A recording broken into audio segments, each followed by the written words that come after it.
Hey everyone, and welcome back to the channel. Get ready for a dose of bizarre but true facts to kick off your day. So, you think fashion is just for humans? Think again. Deep in the wilds of Africa, some of our closest relatives are setting some serious trends. Researchers have observed chimpanzees in Zambia starting a new fashion statement, and you won't believe what it is. They're sticking blades of grass in their ears. That's right, just for the look.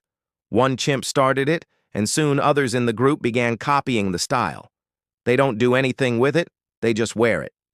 So, next time you think about getting a new piercing, remember that chimpanzees are out there rocking the au naturel look. Monkey drip is officially a thing. If you enjoyed this, hit that like button and subscribe for more weird wonders. See you in the next one.